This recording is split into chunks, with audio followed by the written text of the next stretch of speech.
जय हिंद दोस्तों, आप सभी को स्वागत करता हूं M2 सक्सेस 98 पर। जीएस का थर्ड टॉपिक स्टार्ट हो गया है आपका चैनल M2 सक्सेस 98 पर। जितने लोग भी नए हैं या हमसे जुड़े हुए हैं सबको पता होगा कि हमारा 2 टॉपिक खत्म हो चुका है। ये तीसरा टॉपिक स्टार्ट हो रहा है, आपका है साउंड। अगर कोई भी बच्चा 2 क्लास मिस कर दिए, आपको ऊपर आई बटन पे मिल जाएगा आपका पिछला वीडियोस और नीचे डिस्क्रिप्शन बॉक्स पे भी मिल जाएगा। और मैं तो आपको सबको पता होगा कि नोट्स का कोई भी दिक्कत नहीं है, कोई भी फिक्र करना नहीं चाहिए आपको।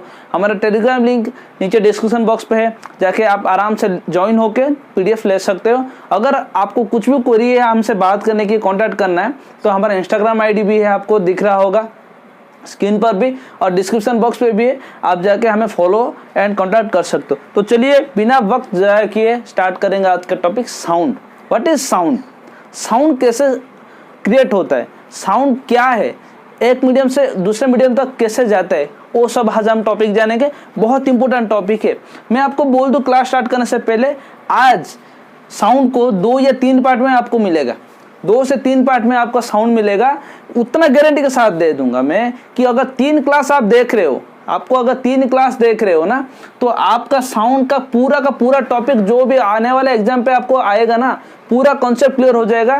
क्वेश्चन देखते ही आप आंसर करोगे। बस कंडीशन इतना है, आप आराम से पेशेंसफुली क्लास देखिए, ठीक है।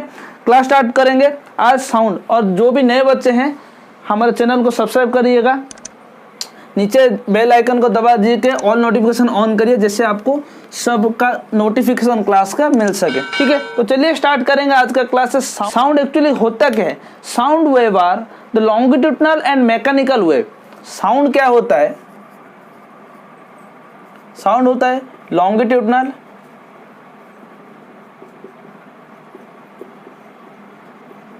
And mechanical wave. मैकेनिकल क्या है? आपके मन में क्वेश्चन आ रहा होगा कि ये लॉन्गिट्यूडनल और ये मैकेनिकल वेव क्या होता है। साउंड को आपका क्वेश्चन डायरेक्ट आता है भाई दोस्तों, क्वेश्चन आपका डायरेक्ट आता है कि साउंड किस तरह का वेव होता है। लॉन्गिट्यूडनल वेव होता है, कभी कभार ऑप्शन में देता है, या मैकेनिकल वेव भी कभी कभार ऑप्शन में दे देता है, ठीक है। तो ये 2 टॉपिक को आराम से याद रखिए, कॉन्सेप्ट को याद रखिए कि sound is a longitudinal and mechanical wave. इस टॉपिक में हम जानेंगे कि आपका मैकेनिकल वेव क्या होता है, लॉन्गिट्यूडनल वेव क्या होता है, वेव को कितना डिफ्रेंशिएट है, ठीक है। वेव का हमारा 2 टॉपिक है। वेव को हम 2 पार्ट में डिवाइड किए हैं। क्या क्या है? पहला एक मैकेनिकल, दूसरा है नॉन मैकेनिकल। पहला है क्या है? मैकेनिकल, ठीक है, मैकेनिकल, और दूसरा है नॉन मैकेनिकल। समझ गए कि हमारा वेव जो भी है, पहला पार्ट है उसका है मैकेनिकल, दूसरा पार्ट है नॉन मैकेनिकल। अभी हम बोलेंगे कि मैकेनिकल वेव किसको कहा जाता है और नॉन मैकेनिकल वेव किसको कहा जाता है। मैकेनिकल वेव जो भी मीडियम रिक्वायर्ड करता है, कोई भी मीडियम रिक्वायर्ड जो करता है वेव फ्लो होने के लिए, साउंड फ्लो होने के लिए, मैकेनिकल वेव फ्लो होने के लिए जो भी मीडियम रिक्वायर्ड करता है, रिक्वायर्ड, ठीक है, दिख रहा है, रिक्वायर्ड मीडियम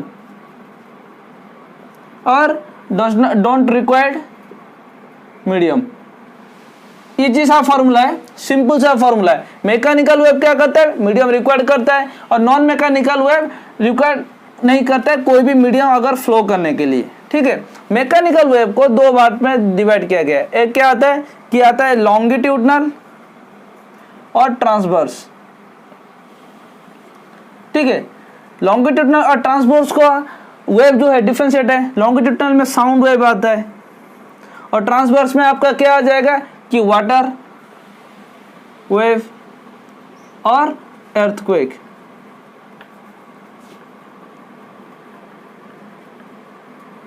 ठीक है। ये हो गया। अभी आपका नॉन मैकेनिकल में क्या क्या आता है? देखिए मैं बोला था कि आपका मैकेनिकल वेव क्या होता है कि मीडियम रिक्वायर्ड करता है, लेकिन नॉन मैकेनिकल वेव आपका मीडियम रिक्वायर्ड नहीं करता है। तो नॉन मैकेनिकल वेव का मीडियम जो रिक्वायर्ड नहीं करता है उसका एग्जांपल सब क्या आएगा कि आएगा X ray, UV ray, radio wave, ठीक है। फिर आ जाएगा इंफ्रारेड, ये आ जाएगा आपका नॉन मैकेनिकल में, क्योंकि ये सब जो भी है इनका कोई भी मीडियम फ्लो नहीं करते, मीडियम रिक्वायर्ड नहीं करते। ठीक है, इसमें आपका कॉन्सेप्ट क्लियर हो गया होगा कि मैकेनिकल और नॉन मैकेनिकल दो तरह का वेब होते हैं। मैकेनिकल का दो पार्ट है, एक लॉन्गिट्यूडनल और ट्रांसवर्स है। नॉन मैकेनिकल का कोई भी मीडियम रिक्वायर्ड नहीं करता है, मैकेनिकल मीडियम रिक्वायर्ड करता है। लॉन्गिट्यूडनल और ट्रांसवर्स का वेब का डिफरेंशिएट कर दिया हूँ। अभी मैं बोलूँगा कि लॉन्गिट्यूडनल और ट्रांसवर्स में डिफरेंस क्या है। लॉन्गिट्यूडनल और ट्रांसवर्स में रिक्वायर्ड इतना है कि लॉन्गिट्यूडनल क्या करता है, उसका जो वेब होता है, ये मान लीजिए ये एक वेब है और इसका जो पार्टिकल्स है, इसका जो भी पार्टिकल है, ठीक है, क्या करता है कि सेम डायरेक्शन पे फ्लो करता है और पैरेलल टू ईच अदर। क्या करता है, वेब और मॉलिक्यूल सेम डायरेक्शन पे फ्लो करेगा और पैरेलल टू ईच अदर। समझ गए? सेम एज ट्रांसवर्स क्या करेगा, इसका जो भी वेब और पार्टिकल है परपेंडिकुलर टू ईच अदर होगा। ये पैरेलल है और ये परपेंडिकुलर टू ईच अदर है। ये डेफिनेशन होता है लॉन्गिट्यूडनल और ट्रांसवर्स वेब का। ठीक है, तो क्लास को अच्छे से सुनिए। कभी कभार क्वेश्चन पूछता है आपका कि what is transverse web, transverse web का क्या प्रॉपर्टी होता है, कैसे हम डिफाइन करेंगे। क्या करेंगे कि उसका वेब और पार्टिकल पैरेलल डायरेक्शन और सेम डायरेक्शन पर जाते हैं, और ट्रांसवर्स में वेब और particle perpendicular to each other होते हैं। ठीक है, ये उम्मीद है आपको समझ आया होगा। इसके बाद जो मैं टॉपिक लेने वाला हूँ, इसके बाद जो मैं टॉपिक लूंगा वो आपका बहुत बहुत इंपॉर्टेंट है। क्वेश्चन बहुत बार आ चुका है एग्जाम में। आप साउंड का स्पीड एक्चुअली क्या होता है, क्या होता है साउंड का स्पीड, वो आज हम जानेंगे कि साउंड का स्पीड क्या होता है, इन एयर में कितना होता है। साउंड का स्पीड ऑफ साउंड क्या होता है, स्पीड ऑफ साउंड इतना होता है कि 0 डिग्री टेम्परेचर एयर में 332 मीटर पर सेकंड जाता है। वहीं पर अगर 20 डिग्री सेल्सियस हो गया तो वो हो जाएगा 343 मीटर पर सेकंड हो जाएगा। नोट्स मिल जाएगा, आपको टेंशन लेने का कोई बात नहीं है। कि देखिए साउंड ऑफ स्पीड मतलब साउंड का स्पीड क्या होता है, 0 डिग्री सेल्सियस अगर एयर का मीडियम होता है, एयर मीडियम 0 डिग्री होता है तो 332 मीटर सेकंड हो जाता है, और 20 डिग्री सेल्सियस पर 343 मीटर पर सेकंड हो जाता है। ठीक है, तो सेम एज वाटर का क्या होगा, वाटर में भी साउंड तो फ्लो करता है ना। वाटर में साउंड का फ्लो क्या होगा, 1482 मीटर पर सेकेंड। सेम है स्टील में क्या होता है, 5941 मीटर पर सेकेंड ये हो जाता है। वाटर में आपका हो जाएगा 1400, हम सीधा सा बोल सकते हैं 1482 मीटर पर सेकेंड। स्टील में हो जाता है 5941 मीटर पर सेकंड हो जाता है स्पीड ऑफ साउंड। याद रखिए, इसको नोट्स बना के इसको लिख लीजिए। आपका कॉपी में कॉपी पेन पकड़े हैं तो कॉपी पेन पकड़े तो लिख लीजिए इसका बहुत बहुत महत्व है आपका एग्जाम, आने वाले एग्जाम पर। पीडीएफ तो आपको मिल जाएगा। ठीक है, तो ये था आपका स्पीड ऑफ साउंड। ये इंपॉर्टेंट टॉपिक है, इंपॉर्टेंट, आप मान सकते हो इसको इंपॉर्टेंट। ये इंपॉर्टेंट, ये आप मानने से या ना मानने से कुछ नहीं बदलेगा भाई, कुछ नहीं बदलेगा, क्योंकि ये ऑलरेडी इंपॉर्टेंट है। पिछला बार क्वेश्चन आया था इससे, तो इसको आप मान कर चलिए, ये आने वाले एग्जाम पर भी आएगा करके। ठीक है, तो आगे बढ़ेंगे नेक्स्ट इंपॉर्टेंट टॉपिक को लेके।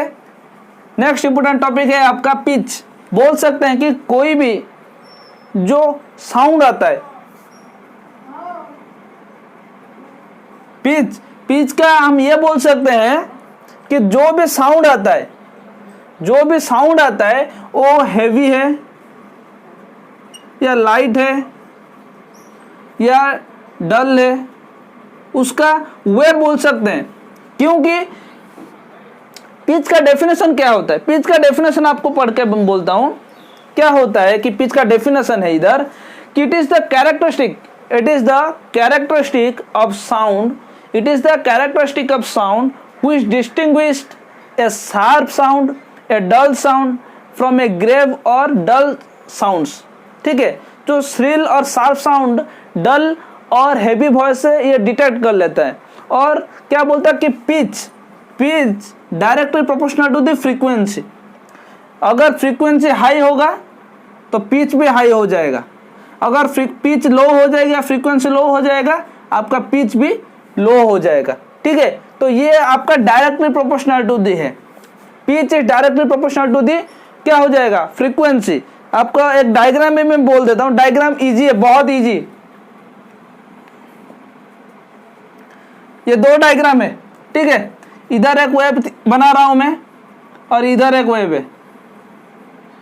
इसमें किसका पिच ज्यादा किसका पिच लो, फ्रीक्वेंसी ज्यादा लो कोई बोल सकता है, क्योंकि आगे आने वाले टाइम पर मैं आपको बोलूंगा फ्रीक्वेंसी क्या होता है, एम्पलीट्यूड क्या होता है, ठीक है, वेवलेंथ क्या होता है। देखिए ये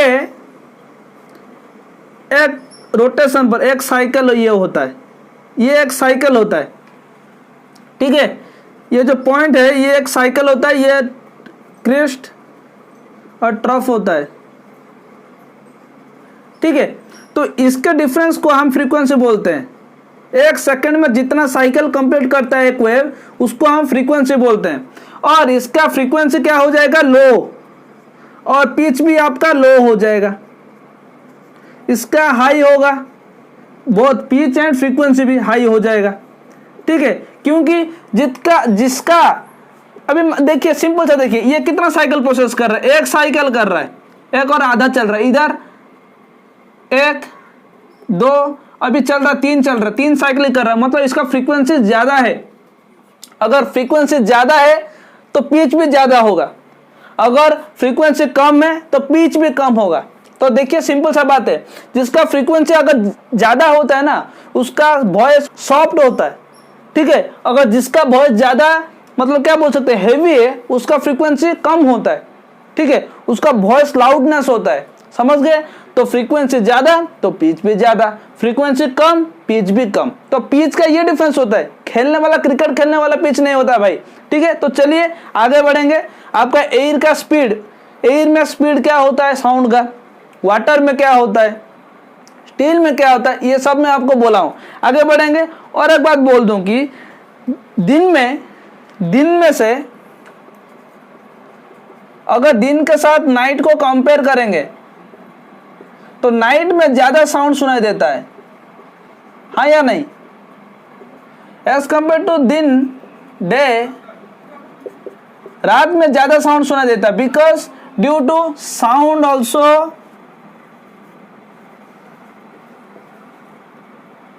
क्रिएट रिफ्रैक्शन। साउंड भी रिफ्रैक्टेड करता है, साउंड रिफ्रैक्टेड भी होता है, रिफ्रैक्शन होता है साउंड। इसी वजह से दिन में से ज्यादा रात में साउंड सुनाई देता है। जो कोई भी दूर दूर का साउंड हो हमें सुनाई देता है, और रात में, दिन में हमें सुनाई नहीं देता है, ठीक है। रिफ्रैक्शन होता है, इसका फ्रीक्वेंसी भी होता है, बहुत सारे चीज होते हैं नाइट में इफेक्ट करते हैं, ठीक है। नाइट का क्लाइमेट भी कुछ अलग रहता है, तो इसी हिसाब से हमारा रात में ज्यादा साउंड हमें सुनाई देता है, ठीक है।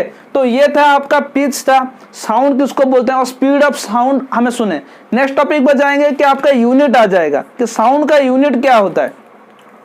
साउंड का यूनिट पर चलेंगे कि साउंड का यूनिट सबको पता है क्या है, कि जो भी नए बच्चे हैं मैं बोल दे रहा हूं, अगर क्लास आपको अच्छा लग रहा है, जो भी टॉपिक हमारा चल रहा है क्लास अगर अच्छा लग रहा है तो एक लाइक शेयर और सब्सक्राइब करिएगा, और बेल आइकन को दबा दीजिएगा, नोटिफिकेशन ऑन हो जाएगा आपका, ठीक है। और अपने दोस्तों के साथ शेयर करिए अगर क्लास इंटरेक्शन आपको अच्छा लग रहा है।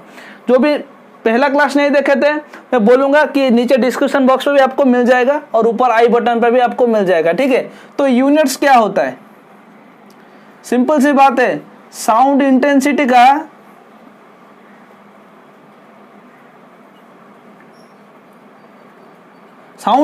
का यूनिट क्या हो जाएगा आपका, डीबी, डेसिबल, ठीक है। ये आपका प्रैक्टिकल यूनिट है, ये आपका प्रैक्टिकल यूनिट है। साउंड इंटेंसिटी डेसिबल प्रैक्टिकल आपका यूनिट है। लेकिन अगर इधर मैं आपको बोलूंगा कि इंटेंसिटी का फॉर्मूला क्या है,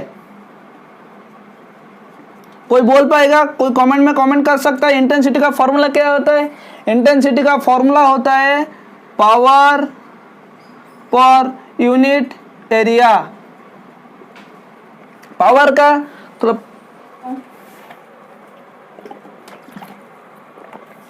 पावर का फॉर्मूला क्या होता है? पावर का वाट होता है, सबको पता होगा। और एरिया का क्या होता है? मीटर। ठीक है, एरिया का मीटर होता है और पावर का वाट होता है। जितने लोगों को पता नहीं है, पहला क्लास अगर मिस कर दिए फंडामेंटल क्वांटिटी डिराइव क्वांटिटी का, वो क्लास आपको देखना पड़ेगा। इसका ट्रिक कैसे, सब जितना भी पुराने बच्चे हैं पावर का ट्रिक कोई भी नहीं भूलेगा। ऐसा यूनिट जितना भी ट्रिक बोला गया था वो कोई भी नहीं भूलेगा, क्योंकि बहुत अच्छे तरीके से हम ट्रिक बोले थे, है ना। तो उम्मीद है वो क्लास भी आप देखे होंगे। तो क्या होता है? पावर पर यूनिट एरिया, वाट पर मीटर, इसका पूरा फॉर्मूला हो जाता है वाट पर मीटर स्क्वायर हो जाएगा। इसका फॉर्मूला हो जाएगा यूनिट बेस्ड फॉर्मूला।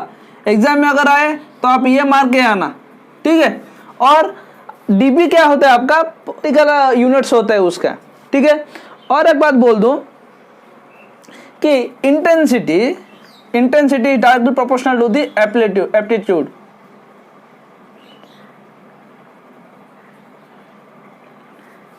ठीक है, डायरेक्टली प्रोपोर्शनल टू होता है, ठीक है। तो इसके बाद आगे भी बढ़ेंगे। ये जो डेसिबल का फंडा है ना, जो आपका कंफ्यूजन हो रहे हो, डेसिबल का जो फंडा है, डेसिबल का फंडा मैं आपका क्लियर करवाता हूँ। चलिए, डेसिबल का फंडा आपका मैं क्लियर करवा देता हूँ। लेकिन एक बात याद रखिए कि अगर आपका साउंड इंटेंसिटी का फॉर्मूला पूछे, किसका? साउंड